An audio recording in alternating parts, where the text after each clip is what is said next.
Constantine, Episode 8, Saint of Last Resorts. I think this was a pretty good mid-season finale. I definitely enjoyed it.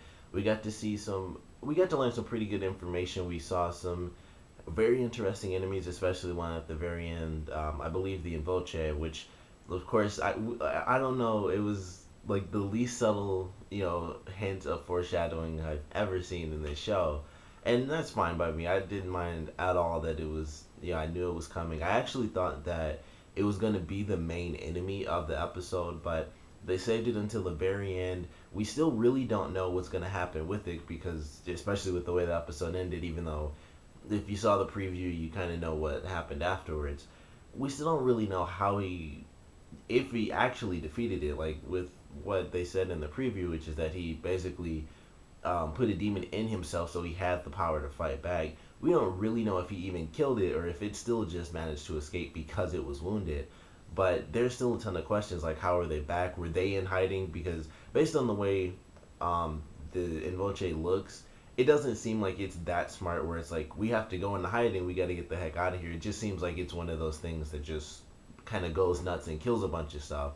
So I don't know if the Brujeria were actually hiding that as well, or how that came about. But I thought it was pretty cool. We got that at the end.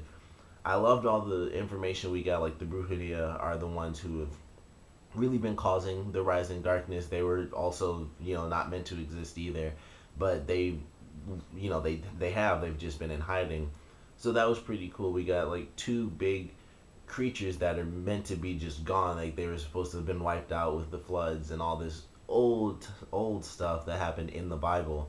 So it was really cool, and it sort of presents a real big challenge for Constantine because it's not like, all right, well, this is going to be hard to take on, but I need this, and this, and then I got a spell for that.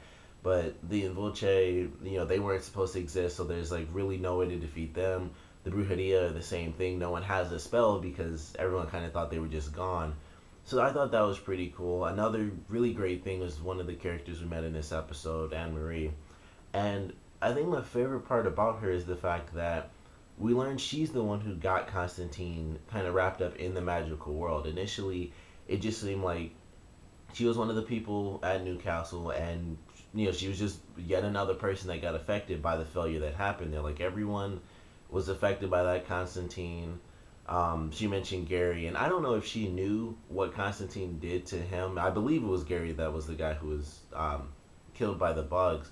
But when Constantine was saying all this stuff like, "Oh, I have to dress up as a woman and stuff," but he knew that he needed Anne Marie to do it, she kind of mentioned like, that probably work on Gary, but it's not gonna work on me. And I don't know if she really knows. I doubt she does, but just the way they did it, it made it seem like she knew exactly what happened between him. And it's like, I know you tricked him into basically sacrificing himself, but you have to be a bit, more honest with me. It won't work on me because, I'm not like in a crazy, insane state of mind right now. But I liked her character. I thought it was interesting. It wasn't, it really evolved when we found out that she was the one that taught him magic, that kind of brought him into that world.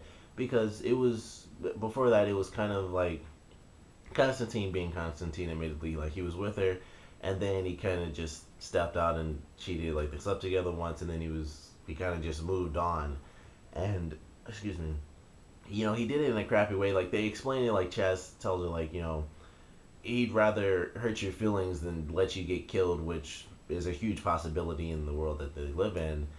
And it was just interesting how that worked out, and even she understood like it's not that you don't care, it's just that you can't really care about people, and you can't let anyone really close when you do the things you do, especially when he doesn't have an actual answer to defeat the monster. So I thought that was pretty cool. Like we got to see a little bit deeper into his mindset, and like you could kind of tell like he does give a crap. He just kind of does it in a slightly douchey way sometimes. Like he just sometimes he just doesn't care, and he kind of ends up doing things like he did with his friend Gary, where he had him basically sacrifice himself to get rid of these bugs. But I definitely love the fact that Anne-Marie is the one who brought Constantine in. She mentions like, I should have just shagged you instead of bringing you into my world. But she considers that a failure, and like he put it, it's like it's a matter of perspective because he's gone on to pretty much do everything he's done in the show, and all the crazy stuff that happened even before the show that wasn't exactly Newcastle, like the stuff that wasn't a failure. he went on to help a lot of other people. So it was pretty cool that we got that bit of information. The ending to it, of course, I didn't expect, and she kind of just used his own words against him, which you always see in like movies where it's like the good guy says that to the villain, but it's kind of weird seeing it like where it's just like two good guys, and she says what he said, and then she just shoots him and leaves him to die so that she can save the baby. That was pretty crazy. I was like, man, it's kind of messed up. Like I was curious what his plan might have been, and I don't know if it was him actually like summoning a demon inside of himself, which is what he did in the preview. But she was just like, yeah, I got a plan too, and that was it. So I thought that was a pretty cool way to end things, and it kind of just left it up to mystery. It would have been even crazier if, of course, they didn't have a preview for it, but they kind of have to do that, even if it is the mid-season finale. Everybody still has previews, so we know how he gets out of it. But I'm still excited to see exactly what happens. Like if he does actually kill the Invoce, and there's still, of course, like all the mysteries, like I said, that come with that, and where have they been all this time, and why are they back, and this and that, and also what we learned from the enemy in this episode with the fact that the boundary is basically being destroyed with you know hell and earth. And I would like they could include heaven with that, but it's like kind of three separate things. So it's like heaven and earth being together still leaves, or hell and earth being together still leaves heaven where it is. So it would of course change some huge dynamics, and I don't think we're actually gonna see like hell on earth and anytime soon, if we even do that. But that's like the big thing now. The boundary is being broken down. Territories, as the enemy in this episode said, like my territory is expanding because they know how to do that now. So I thought that was pretty cool, and that's the big threat. That's why all the darkness is rising, is because it's not just big one big enemy is coming up or anything. They just flat out found the spell to break the boundary. So that's going to be a big thing I think they're going to talk about, and we'll get to see it now that they've actually said it. And that's pretty much how all television works. Once you learn the secret, you get to see like the worst effects of it. So I think we're really going to get to see that coming up pretty soon. Not in the next episode, because of course that's going to really focus on Constantine and him having this demon and trying to cast the demon out after he saves himself. But I think a couple episodes after that, we're really going to get to these extreme moments where we get to see like the huge effects of this boundary being broken, and like the Invoce, things that shouldn't have existed or were supposed to be annihilated for eons. Basically they're coming back, and all this sorts of stuff. So I'm excited to see like the most extreme things, and not just, oh, this magic you're doing is a little bit darker now, or a little bit more powerful because the darkness is rising. We're going to see the curators basically of all this crap happening, the people breaking the boundaries, or the monsters, I guess.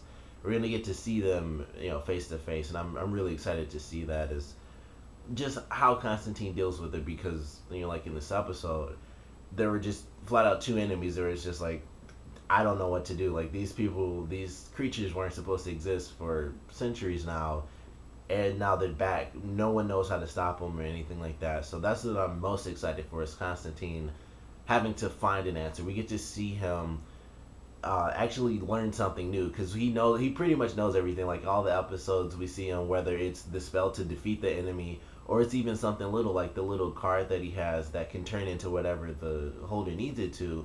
It's just all sorts of little stuff, and he just knows it, and it's cool to see that. But it'll be cool to see a little change where it's like he doesn't know the answer, so he has to do like the boring research, and he has to find out, how do I stop this thing? Where do I get the answer from? So that'll be pretty cool too. And then we have the other side of this episode with Zed basically just running from her own family, and they're just like crazy, and like they're basically a cult, and it was really weird. Like she was really cool in this episode. Like she knew the guy that he was following her, which I really thought was sweet. I thought she was gonna toss him over the balcony. I don't know if she was in that episode or in that scene where they came back and Constantine's friend Gary was actually like floating in midair. I think she was in that scene, but that's what I was hoping for. I thought she was like, she was just gonna toss him there, and it's like he's gonna be stuck in that trap. That's what I was really hoping for, because I thought that would have been cool. But she captures him. Unfortunately, he leads two other people in, and he gets killed off like really easy, and it always sucks when that happens. It's like, well, dang, like I can't. Like the good guys always try to have like that bargaining chip. Like they don't want to go that far, but it's like they're in this incredibly extreme situation. She's like, if you come any closer, I'll kill him. And then he just gets shot by the guy in the white jacket, and that was pretty much it. It was like that sucks. So she had no leverage after that point, but she did really well. Like she almost got out of it. The guy just kind of snuck up behind her. She took out the other woman, which was really cool. And I think my favorite part about that was they sort of foreshadowed that she was gonna use everything she found in this episode when she was walking around the house or shack or whatever you really want to call it. And we saw her kind of look at the conveyor belt thing, and she kind of looked up, and you could just see how far it went up and down.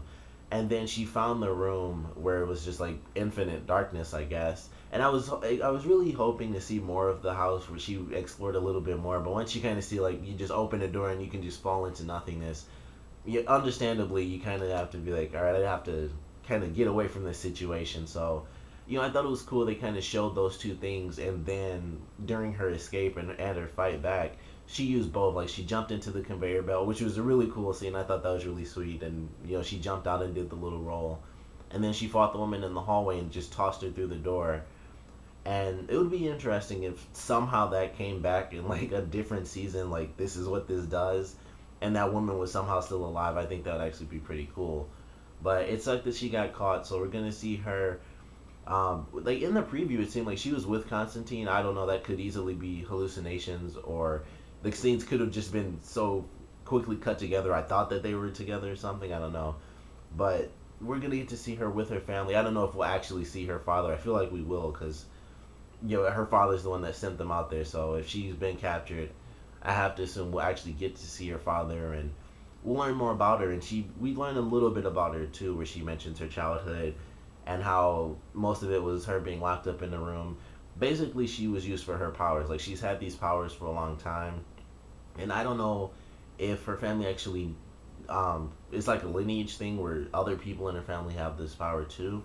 But I know that basically that's what it is. Like they kind of want her for her ability, and they'll clearly kind of do whatever it takes to get her back. So I'm excited for everything going down with Zed. I of course want to learn more history about her character, and the specifics of why she ran away, why they couldn't just kind of teach her in a much nicer way instead of like locking her up in a room. Why not just teach her to control her abilities and do it in the nice way? So I'm excited to learn that. Of course, excited to see the conclusion with Constantine, and what happens with this demon and all that stuff. So I'm really excited for the season to start up again. So far, I'm loving this show. I thought it was really good from episode one. I kind of wish they didn't take out that one character from the first episode. I kind of forgot about her until, honestly, just now, because they kind of didn't like that character, so they kind of just started everything over in episode two. So that's like the only thing I wish was different, is that they just kept her character, because personally I liked her. It gave us a good connection, especially since they wrote some stuff in there where it's like their hub was used to be owned by the girl's father in the very first episode, and since she was kind of just gone after episode one, they kind of just like wrote that connection out of the series, so we don't get the backstory of that character anymore and stuff like that. So that's like the only thing I wish was different, is that they kept that character and still had Zed in there, and they were able to kind of work it as a quartet instead of as a trio. But other than that, I still think the show's really good. I hope, excuse me, I hope the show does get a season two. I personally still really enjoy it. Of course, comment below. Let me know what you guys thought about this mid-season finale, though. Your favorite parts, your least favorite parts. Do you guys like the season so far? Like, do you like Constantine?